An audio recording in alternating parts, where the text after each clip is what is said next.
I am not reviewing X-Sonic.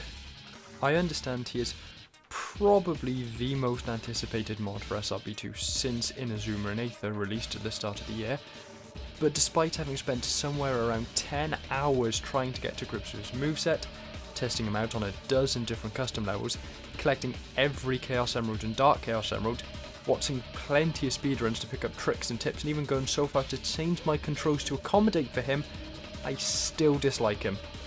Hell, I like him less now after doing all of that than I did when first picking him up. He's a fantastic character, don't get me wrong, but he's also part of a character archetype I really don't have the time for. Incredibly quick and primed for absolutely ridiculous speedrun paths, but has a skill floor higher than most characters' skill ceilings. In the nicest possible way, I have better things to do than sit there getting no enjoyment or satisfaction for hours smashing my head into a wall trying to learn how to optimize a character, because making use of their moveset requires more time and effort than mastering 95% of others on the market. But I do realise it'd be stupid for me to ignore the character completely. It was so popular that he crashed the SRB2 message boards for God's sake, so even if I can't do even a slightly objective review of him, I'll need to find some way else I can put him in a title and thumbnail. But then how do I go around doing this? How do I make good use of X-Sonic in a format outside of a review that is vaguely entertaining and offers some unique insight? A playthrough is pointless, you can download the character for yourself, and if you're watching this video then you probably have enough experience with SRB2, they can't even drop any fun new information for you. At the same time, I'm not good enough to bring out some sort of speedrun or even give advanced tips and tricks to save seconds off your times. Wait 1 second. For a while now, I've wanted to make a video chronicling my attempts at learning to speedrun SRB2. I just haven't got around to it. But X-Sonic is pretty much explicitly designed to be used for speedruns. It's pretty much all he can do. His moveset is basically reliant on you being able to do that to make use of it beyond your standard jumps and occasional zip dashes. So, what if I was to use X-Sonic to learn how to speedrun some of the most popular speedrunning maps across SRB2? You know the kind I'm talking about, the Black Hole 1s, the runs, the island crosses of the world. Maybe if I do this, then I can actually get around to getting better at SRB2. And then one day I might even be able to review X-Sonic without it basically just being one massive cope about my skill issues. So that's what I did.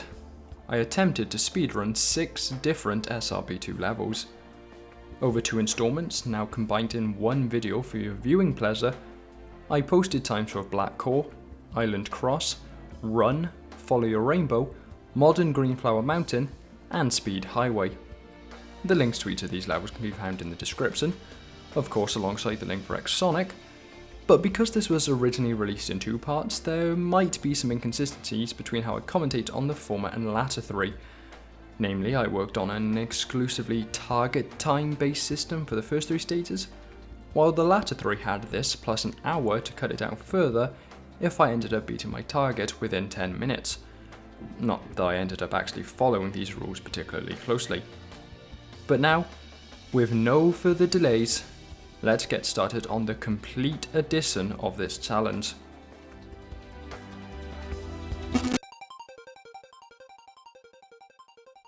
Black Core Act 1 is sort of the pinnacle of SRB2 speedrunning. Out of all of the vanilla levels, with the possible exception of Greenflower Mountain Act 1, it is the shortest and most linear you can get, and combined with the simple fact that it has a time limit in the form of an opponent you need to beat, from the get-go you need to beat it quickly. It's no wonder then you see so many speedrun channels doing runs on this stage. It's pretty much the perfect track, a circuit where the lack of alternate routes makes it the in-the-moment reflexes to save off milliseconds more important than plotting your path. It's also handy for X-Sonic, because it's pretty much just a series of straight lines you can zip dash along. If we take a look at the map of a level, we can see that the intended path is to dash forward, bear right into a loop around an energy wall, zigzag past these spikes, bear right again to once again make a U-turn into a left turn into a spring, That spring then bounces you over onto a higher path, before dropping back down to dodge various lasers to reach the most hazardous segment. This lava room you need to do some platforming of middling difficulty over. From there, a series of straight lines and right angle turns leads to the goalpost. With Exonic, we can adjust this path slightly. Straight away, we can attempt to thread the needle here with a zip dash jump to climb up this wall, cutting out the first loop. Then we could get some speed sneakers here using another wall run, although I think the length of an animation would make the route slower overall. From there, we can cut out most of this U-turn using another zip dash jump, before using another to jump straight across this gap. Zip dash through these spikes and lasers will cut out some time. Something about the zip dash seems to stop them hitting you particularly often. Before we use the rings we've collected thus far to attempt to ring burst straight to the exit of the lava room, before zip dash to speed us through the corridors to the end. Prior to recording my attempts, I was able to achieve a 1:32:9:14 taking the intended path without using any of Exonic's abilities, and after a lot of trial and error, a 00:52:28 materialised when taking a form of my modified path, taking full advantage of Exonic's abilities. With that in mind, I'm aiming to try and rate a flat 45 seconds to count as a speedrun. Some changes needed to be made then. Firstly, I needed to turn off Exonic's voice lines. You can only hear so many Thanks a lot, Wall! before going completely mad, and I was reaching my breaking point. Then I needed to figure out my weaknesses and the areas of improvement on the route. The most immediate skills I needed to better were my accuracy and my reflex speed. I noticed that my zip dashes, which are absolutely key for an Exonic speedrun, were not particularly straight. I was often overdoing the turning motion at 90-degree corners, which was causing me to bounce off walls and lose time. That was also linked to my reflexes. If I could better time zip dash releases, I could be faster for longer and be a bit more lenient with my aim around corners. The areas I was slowing down around the track were also fairly obvious. Threading the needle at the start is tricky, as I often ended up bouncing off of the first platform or running up the pillar I need to slip around, but there were also problems elsewhere. It's rare to have enough rings at the lava room to be able to ring burst to the end, and I was finding myself catching these lasers when zip dash jumping across this gap. My path needed to be modified. For the sake of consistency, I decided on keeping to the safer zip dash jump path at the start, by jumping onto this platform and hitting the wall from there. It reduces the likelihood of me hitting the pillar, and the extra height guaranteed I'd have the momentum to scale the full wall consistently. By aiming the zip dash correctly here, I could avoid having to zigzag around this bluff to maintain one longer zip dash, then use that speed to scale this wall faster. Aiming slightly more to the left here is fine to avoid these lasers, as the platform you're aiming towards is wide enough to reach regardless as long as you can get a good enough zip dash jump. Ring bursting is nice if available, but if you don't have the rings, it's better to jump into the lava and wall run up the wall while invincible. You have to be quick, but that's why this is a speedrun. Good zip dash lines are key for this final section, passing as quickly as possible. Then you just need to hit these red springs for maximum speed on the final stretch. Using snap dives to speed up descents was the final cherry on top, and putting it all together meant my times began to drop. First a 00:52:57, then a big drop to a 00:46:257 again, then just barely scraping the target with a 00:45:342. Then finally, after about 25 minutes of attempts, a time of 00:43:142. It's far from optimal, but for a newbie speedrunner playing a character he's not very good at, that seems like a fine time for me. Here's the run.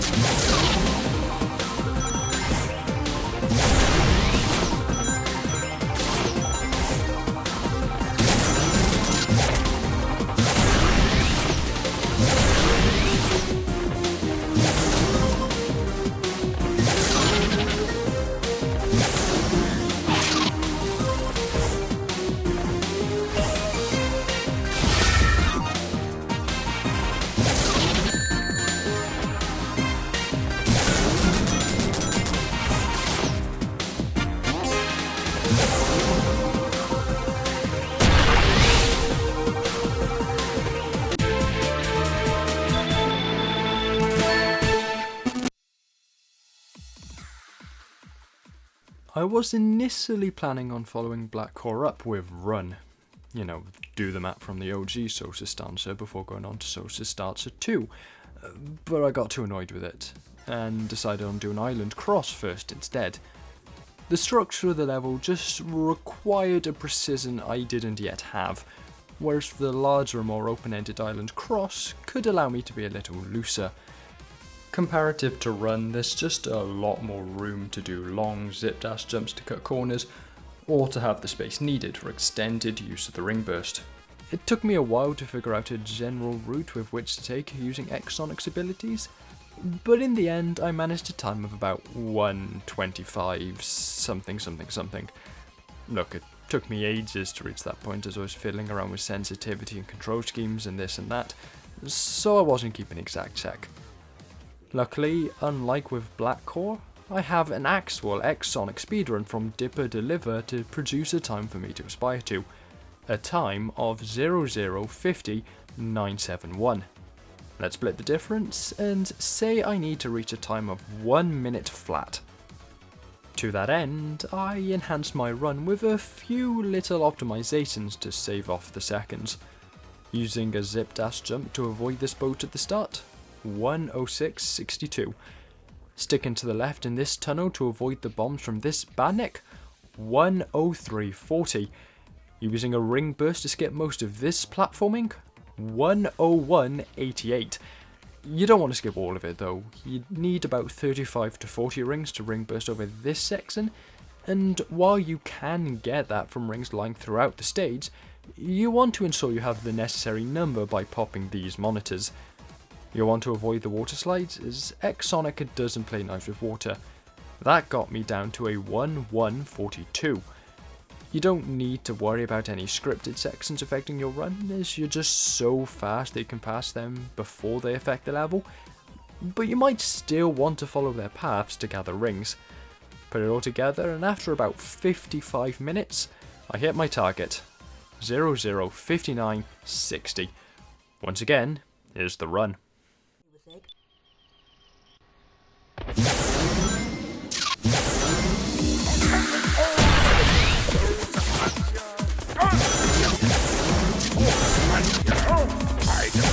Get back!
Run is a difficult stage.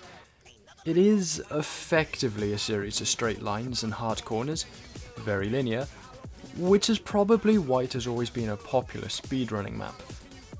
But it isn't quite as simple as that, because those straight lines are filled with various things that require good reflexes and reaction speed to avoid. At standard SRB2 speeds, it's more than manageable. In fact, it's a really easy stage. At X-Sonic speeds, it's hellish. I either make a conscious choice to slow down for large chunks of the level, or power through and hope for the best.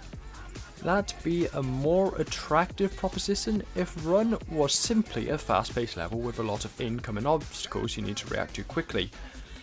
But it's not. At all times, the level is constantly being sprayed with a barrage of bullets from Eggman Zealots, and if you stop at any point, they will hit you. Again, not so bad when playing as a vanilla character, because you just don't stop. As X-Sonic though, That's not as much of a choice, because messing up a zip dash will cause you to bounce off a wall and get hit, skidding to adjust direction can cause you to get hit, spin kicking objects can cause you to get hit. With everything put together, Run asks a lot of you to be able to speedrun it as an exceptionally fast character like Exonic. There are other things too, but if I started complaining about every inconvenient detail, I'd be here for hours. It took me a long time to post any time as Exonic to base a speedrun off of, as I just could not get to the end, but in the end, I managed a time of 1:58.142. That was a very, very bad run, so I just set myself an hour timer and looked to see what time I could get by the end of that. 1:52.114, 1:37.828, 1:30.571. The times began to drop.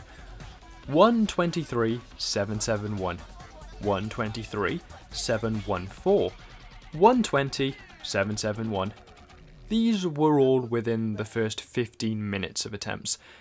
Clearly the time I set was, indeed, truly abysmal, and seeing as I kept finding ways to cut potentially entire seconds out of my runs, I was confident that I could get my time down significantly past this point as well. 1:18.28. And that was the last time I set in the hour. After the 15-minute mark, I just couldn't get a decent full run together, as every time I had a good opening I'd have problems at the end, or I'd struggle at the start and pull down a fantastic last leg. Or hell, I'd have a blazing fast run only for something stupid to happen and kill me. I once sped through the city segment only to fall in this little lake at the side of the final hill and lose all of my time advantage getting back out. As it turns out, all of those little weird glitches that happen in Run that I mentioned in my review of Sosin Starter become much more important when trying to do a speedrun on it, and I found new weird stuff too. The truly abysmal auto run that's applied to you at the 2/3 mark makes the final section a case of hoping and praying for the best, and all of those visual glitches where half of the level objects are invisible doesn't help with planning either. Why can I vote over these blocking crowds in my best runs, only for it to never work again? Why is it a 50-50 thing whether or not I'll get thrown back when I hit these bandits when zip dashing? Half the time I plow through them, and the other half of the time I get launched into orbit. Spin kicks are barely functional in most of this level, because you will rarely aim at what you want or just do an unaimed version, because there are perpetually dozens of invisible bullets flying your way. It was a nightmare. All my strategies to save time would randomly choose upon booting up the level whether or not they would work that run, and I'll just have to take my time at 1:18.28. It's still 40 seconds faster than my original run. It's not great, but here it is.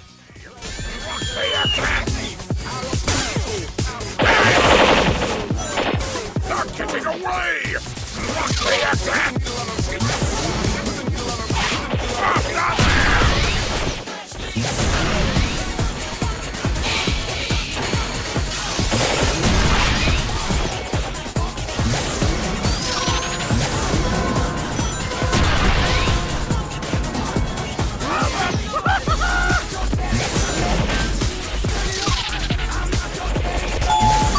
Attention! Here they stop! Hurries on the stage for inside the building! Blast them! Follow them! Turn them into a kebab! With a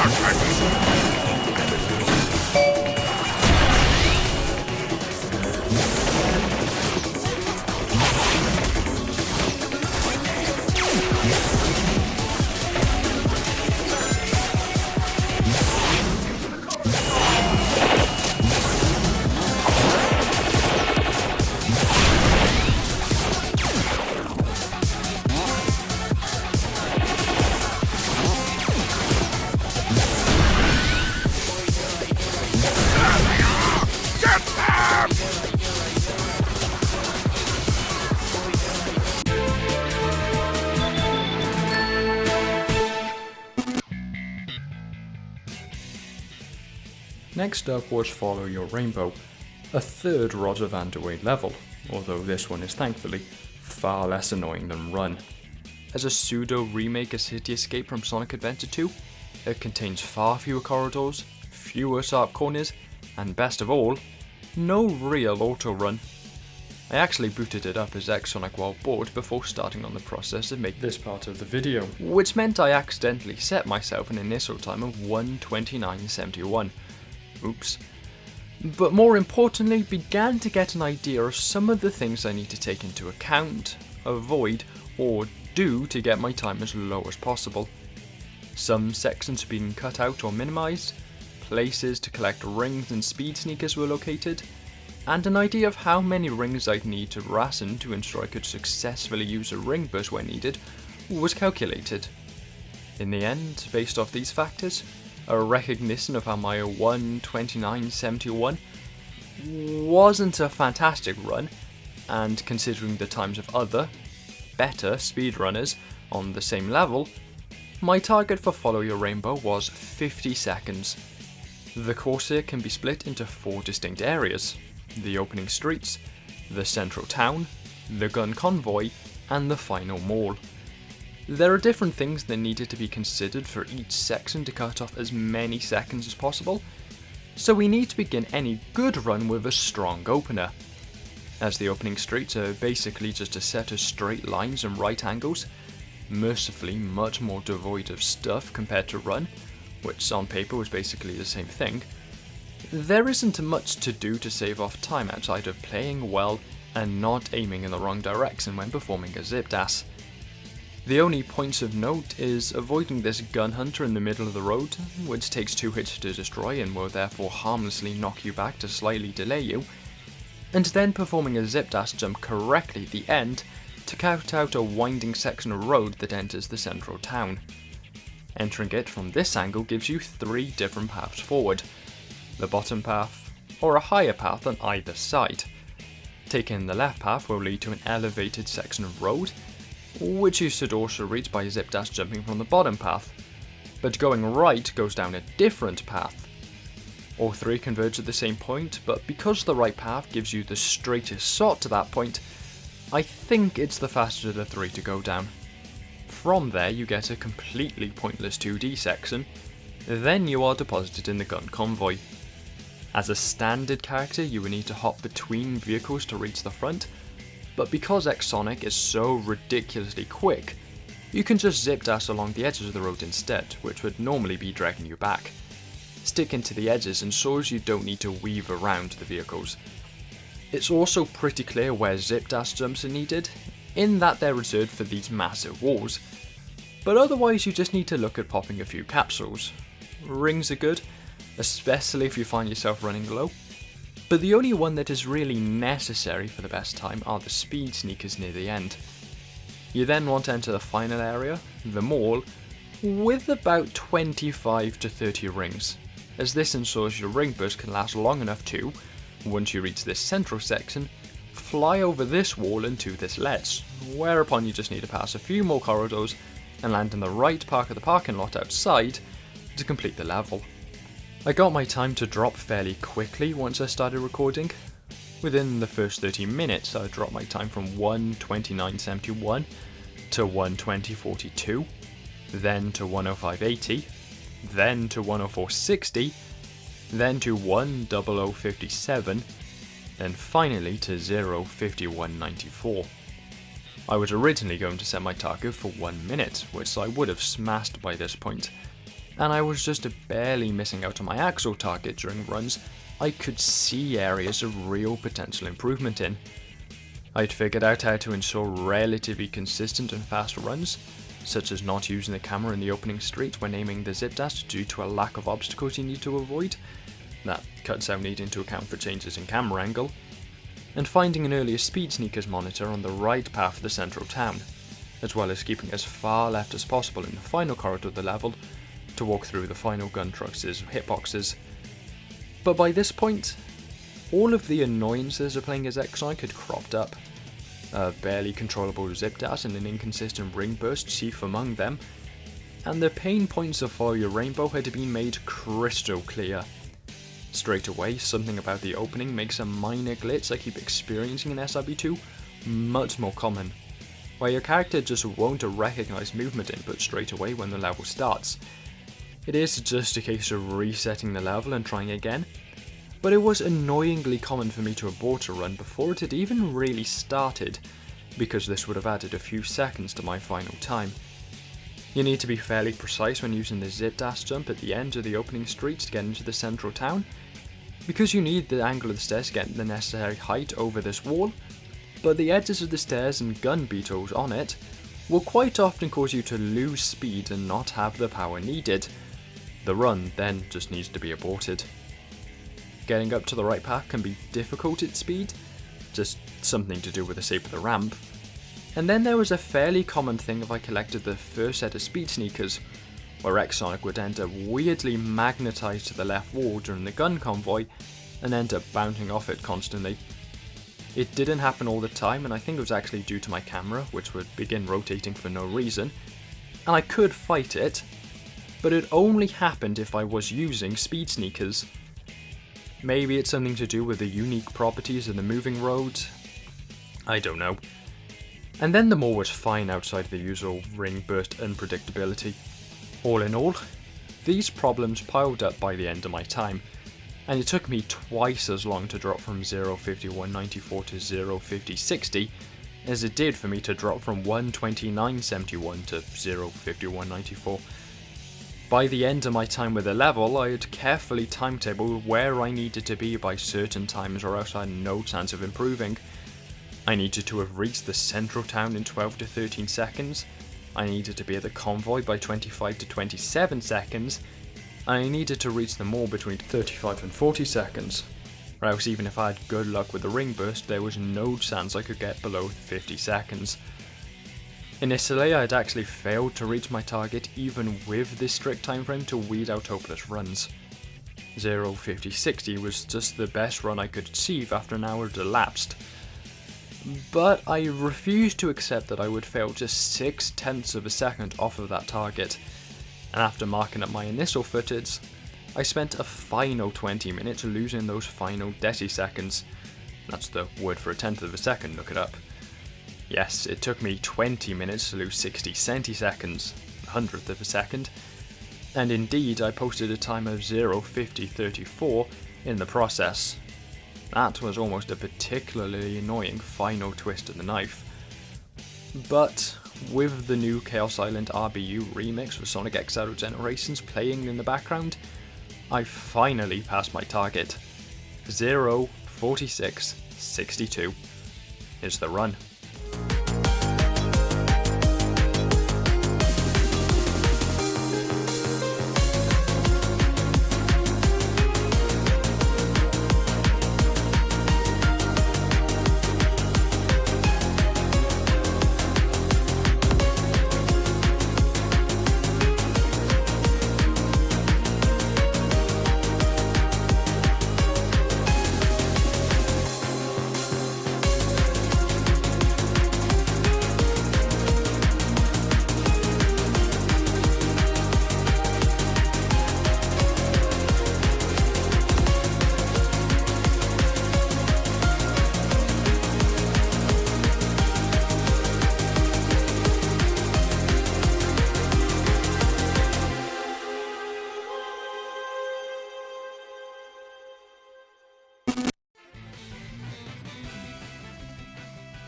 The next stage was modern Greenflower Mountain from SRB2 Generations, a mod I had never heard of prior to running a vote on which levels I should speedrun, but which turned out to be really good.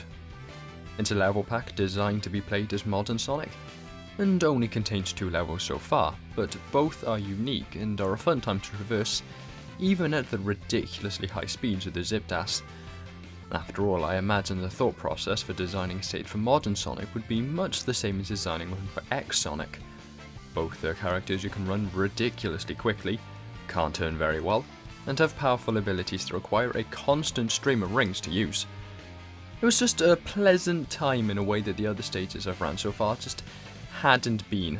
It felt like a level where I finally wasn't fighting against X-Sonic to get my times. I could just concentrate on plotting a course, then executing it as well as possible, rather than need to fight X-Sonic every step of the way just to ensure that he travels in a straight line. With that being said, after a few runs through the level to familiarise myself with the course, I set myself an initial time of 52 seconds.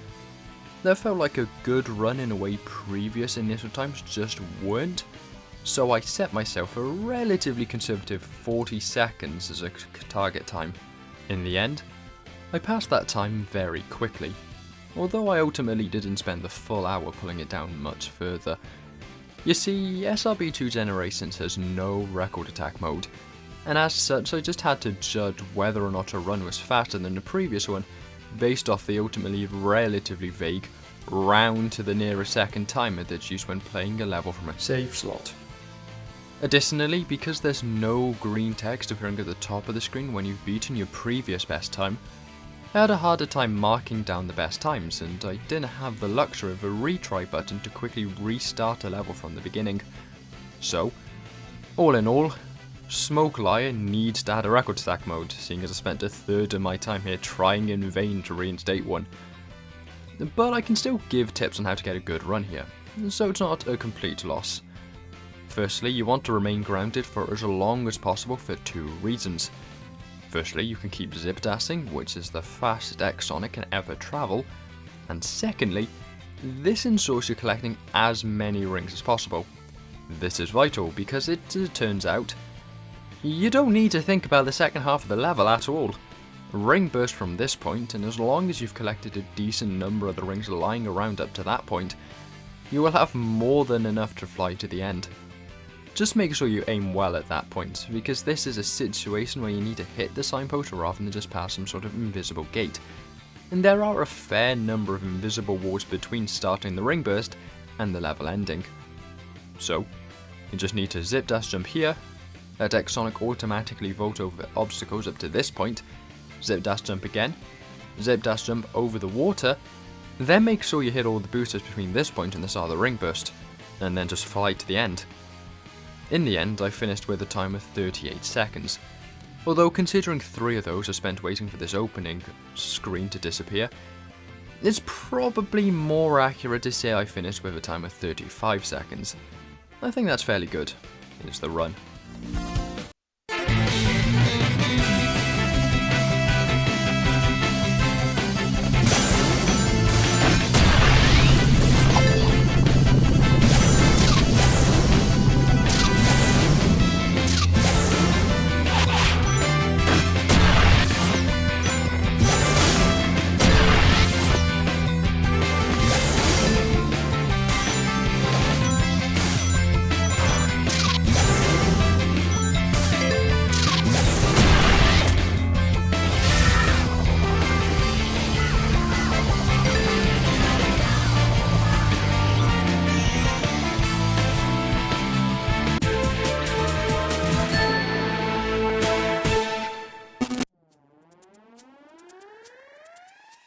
Speed Highway was the final hurdle in this speedrunning trial by fire, and in many ways it was the most challenging of the lot. Firstly, it is far and away the most open level of the 6, with a ton of alternate paths and open spaces that I needed to navigate to find little openings into the next area, which made routing much more important than previous levels. The ring burst is also utilised much more often than before. Rather than one long usage somewhere towards the end of a level, I'd have to use it in smaller bursts to quickly cross gaps or reach higher areas. And as much as most of the level is characterised like this, open areas with dangerous crevices between them, precision and quick reflexes are still needed in the final 2 sections to weave between pillars and dart through narrow city streets. To avoid a follow your rainbow situation, I first tested the course in a normal save slot, which allowed me to get my bearings, understand how the level was partitioned, and get myself an initial time of 1:52.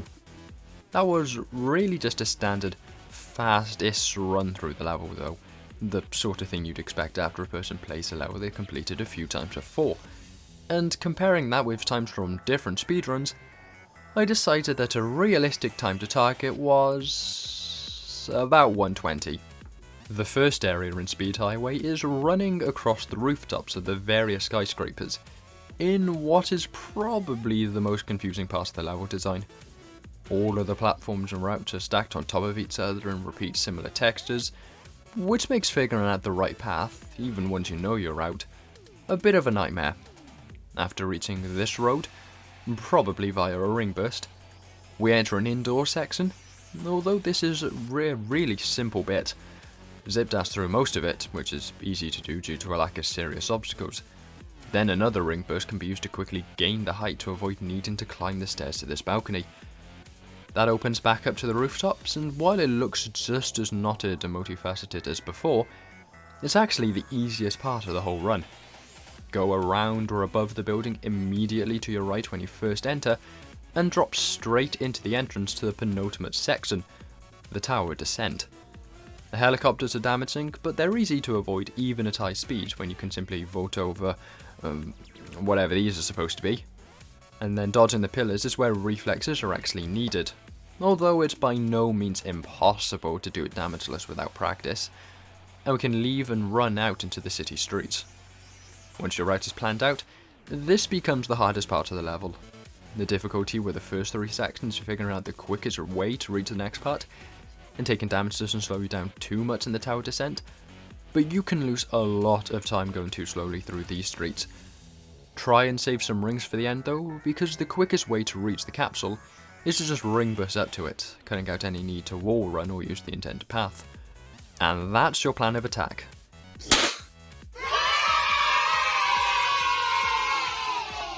Unfortunately though, in the end, even with all of that, I got nowhere near my target time of 1:20. Once again, Speed Highway is another mod that disables record attack, which makes the whole thing an unenjoyable chore to speedrun, and not something I really wanted to bother with. I tried to get decent runs for a good half hour, before I got annoyed, tried to modify the Speed Highway file to enable record attack, and ended up breaking it to the point it would crash my game upon loading. So, for future reference, if I make a poll and you're going to recommend me a mod that's good for speedrunning, make sure I can actually access the speedrunning mode of the game while I'm playing on it. As it is, there were a few things that stopped me from improving my final time much beyond the fact that I was just a bit annoyed. Firstly, I couldn't figure out a route to improve my opening much, which already left me at a disadvantage when it came to lowering my overall time. Then, while I did figure out how to complete the indoor section without needing to use a ring burst, which was actually probably faster in the end, I found that using the zip dash stopped me from collecting most of the rings in the level. Probably something to do with lower hitboxes or something, and while it meant little at this stage, it became a major concern later on. The second outdoor section just comes down to stopping your zip dash as you transition from the prior section, which should stop you sliding down the steep incline as much as to zip dash, jump or ring burst around the building sooner. Then I just did not have the reaction speed to avoid the pillars in the tower descent, and then when I can barely confirm that X-Sonic will travel in the direction I'm aiming my zip dash in at any point, the chances of getting through these streets without a lot of that becomes naught. I could see plenty of areas of potential improvement, but I could never fulfill it, and by the end I'd only dropped my time by about 12 seconds, to a 1:40. Here's the run, just don't expect it to be any good.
That was a bit of a flop of an ending, wasn't it?